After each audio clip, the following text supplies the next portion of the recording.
আসসালামু আলাইকুম প্রিয় শিক্ষার্থীরা, আশা করি সবাই অনেক ভালো আছো। আজকের ভিডিওতে আমরা আলোচনা করব সৈয়দ অলিউল্লাহ রচিত লাল সালু উপন্যাসের মূল ভাব। পরীক্ষার জন্য এই ভিডিওটি খুব গুরুত্বপূর্ণ, কারণ মাত্র 7টি পয়েন্টের মাধ্যমে তোমরা পুরো লাল সালু উপন্যাসের মূল বিষয়গুলো খুব সহজে বুঝে ফেলতে পারবে। তাই ভিডিওটি অবশ্যই শেষ পর্যন্ত দেখবে।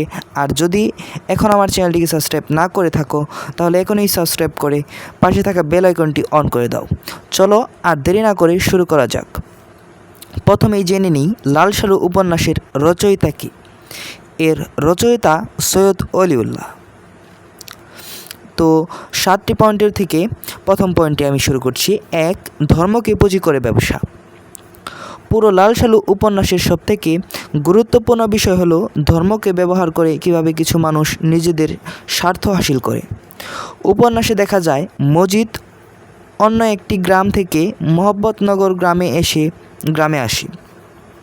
সেখানে একটি অজানা কবরকে বড় পীরের মাজার বলে প্রচার করে। এরপর সেই মাজারকে কেন্দ্র করে সে মানুষের ধর্মীয় আবেগকে কাজে লাগিয়ে নিজের প্রভাব, ক্ষমতা এবং অর্থ উপার্জনের পথ তৈরি করে। 2. মজিদের বেঁচে থাকার সংগ্রাম। মজিদের আগের গ্রামে তার জীবিকা নির্বাহের কোনো উপায় ছিল না, তাই সে নতুন জীবনের আশায় মোহাম্মদনগর গ্রামে আসে। সে একটি পরিত্যক্ত কবরকে পীরের কবর হিসেবে প্রতিষ্ঠা করে এবং সেটি কেন্দ্র করে নিজের জীবন গড়ে তোলে। অর্থাৎ তার বেঁচে থাকার সংগ্রামই তাকে এই পথ বেছে নিতে বাধ্য করে। 3. মজিদের ক্রমবর্ধমান লোভ। উপন্যাসে মজিদের 3 ধরনের লোভ স্পষ্টভাবে দেখা যায়। প্রথমত, অর্থের লোভ। মাজার থেকে আয় বাড়ার সঙ্গে সঙ্গে তার অর্থের প্রতি লোভও বাড়তে থাকে। দ্বিতীয়ত, সামাজিক মর্যাদার লোভ। সে গ্রামের ধনী ও প্রভাবশালী মানুষের সঙ্গে সম্পর্ক গড়ে তুলে নিজের সামাজিক অবস্থান আরও শক্তিশালী করতে চায়।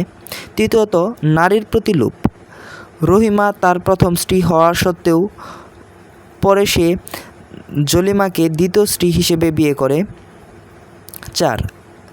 রহিমার কর্মদক্ষতা। রহিমা ছিলেন অত্যন্ত পরিশ্রমী, দায়িত্বশীল এবং স্বামীর প্রতি অনুগত একজন নারী। সংসারের সকল কাজ, সম্পদের দেখাশোনা এবং ঘরের দায়িত্ব তিনি দক্ষতার সঙ্গে পালন করতেন। তাই উপন্যাসে রহিমার কর্মদক্ষতা বিশেষভাবে ফুটে উঠেছে। 5. শিক্ষার গুরুত্ব ও আকাশের অগ্রতিশীলতা। আকাশ ছিলেন একজন অগ্রতিশীল ব্যক্তি। তিনি গ্রামের মানুষকে শিক্ষিত করতে চেয়েছিলেন এবং একটি স্কুল প্রতিষ্ঠার উদ্যোগ নিয়েছিলেন। কিন্তু মজিদ বুঝতে পারে মানুষ শিক্ষিত হয়ে গেলে তার বিশ্বাস করবে না, ফলে তার ধর্মকে কেন্দ্র করে গড়ে ওঠা প্রভাব ও ব্যবসায়টি টিকিয়ে রাখা কঠিন হয়ে যাবে। তাই সে শিক্ষার বিরোধিতা করে। 6. জমিলার চরিত্র।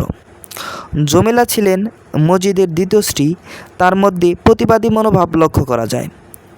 একসময় মজিদ তাকে মাজারের পাশে বেঁধে শাস্তি দেয়, কিন্তু জমিলা ভয় না পেয়ে প্রতিবাদস্বরূপ নিজের একটি পা মাজারের উপর তুলে রাখে। এর মাধ্যমে সে অন্যায়ের বিরুদ্ধে নিজের প্রতিবাদের সাহসিকতা প্রকাশ করে। 7. ধর্মীয় ব্যবসার প্রতিযোগিতা। উপন্যাসের শেষ দিকে পাশের আওয়ালপুর গ্রামে আরেকজন পীরের আগমন ঘটে।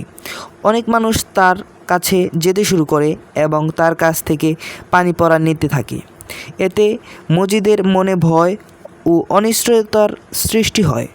সে ভাবতে থাকে তার প্রভাব কমে যাবে কিনা এবং তার ধর্মীয় ব্যবসায় টিকে থাকবে কিনা। অর্থাৎ এখান থেকে ধর্মীয় ব্যবসার প্রতিযোগিতা বিষয়টি স্পষ্ট হয়ে ওঠে। তো বন্ধুরা, এই ছিল লাল সালু উপন্যাসটির 7টি গুরুত্বপূর্ণ মূল ভাব। এই 7টি বিষয় ভালোভাবে বুঝে রাখলে পারলে পুরো উপন্যাসের মূল ধারণা খুব সহজেই আয়ত্ত করা যাবে। এবার তোমাদের জন্য একটি ছোট প্রশ্ন। উপন্যাসের শুরুতে মজিদের গ্রামের মানুষের চলাফেরাকে কোন জিনিসের সঙ্গে তুলনা করা হয়েছে যা খুব দ্রুত এক জায়গা থেকে আরেক জায়গায় চলে যায়?